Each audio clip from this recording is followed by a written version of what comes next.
and the intercultural interactions they are in.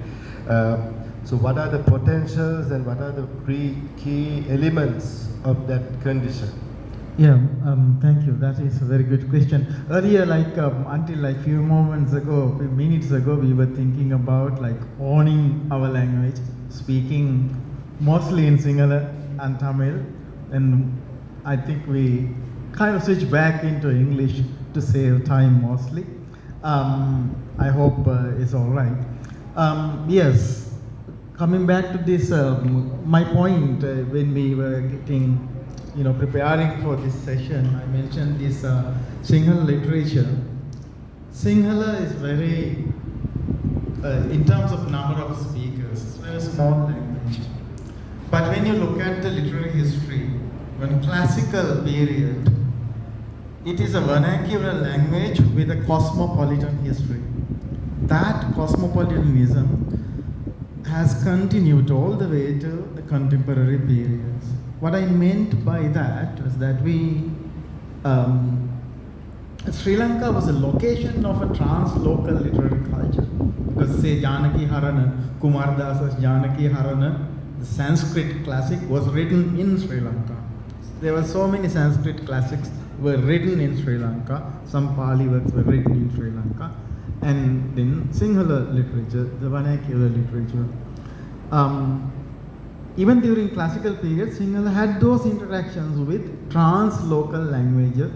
In modern terms, we can call cosmopolitan languages. In fact, from the 10th century onwards, Sinhala writers, poets, claimed that Sinhala is not just a local language, it is one of the languages in the larger translocal South Asian world.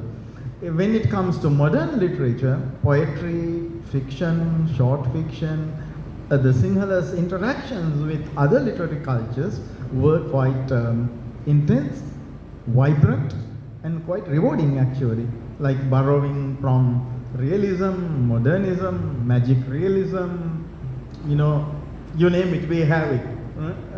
Then in poetry, pre-verse, haiku, Chinese poetry, all kinds of poetic traditions, South Asia and outside of South Asia. So we write in Sinhala, mostly spoken only in this island, just forgetting the Sinhala diaspora. But yet, our literary thinking, literary world, most of the writers think like cosmopolitan writers in terms of their techniques, kind of literariness they have in mind when they create poetry, fiction, whatever. That's what I meant by that. And that kind of translocal interactions will continue, and I am one of those writers who would promote it, but even as a university teacher. Right. One thing you said about speaking in English, owning our language, of course, is an issue, but we can talk about owning the language in any language we want.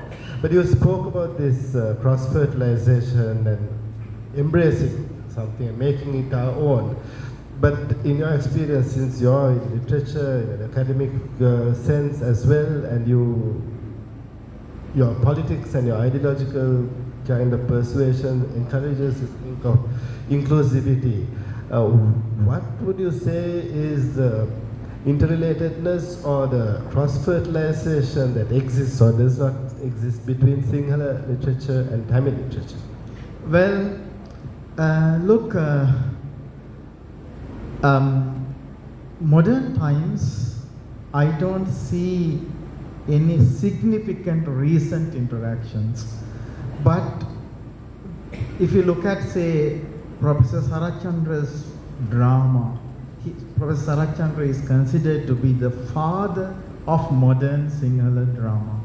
His drama style, that tradition was heavily influenced by South Indian Nadagam tradition, and of course it was influenced by Christian Catholic music. And then Tamil folk drama. That kind of tangible interactions are quite minimal when it comes to modern periods. But like now, if you look at some Tamil writers like Shobha Shakti, the way he writes short fiction, short stories, kind of magical, non-realist, surrealist elements in them can be found in Sinhala writers, contemporary Sinhala, basically his counterparts in Sinhala literature. But that happens through other languages, English, French, or Latin American literature, not necessarily influencing each other. I wish we had a little bit more closer interactions in modern times. I don't know which areas where we can have interactions. Yeah. Thank you, Dr. Amarkirti. I think that allows us to get to Dr. Sasanka Pereira. Now, Sasanka Pereira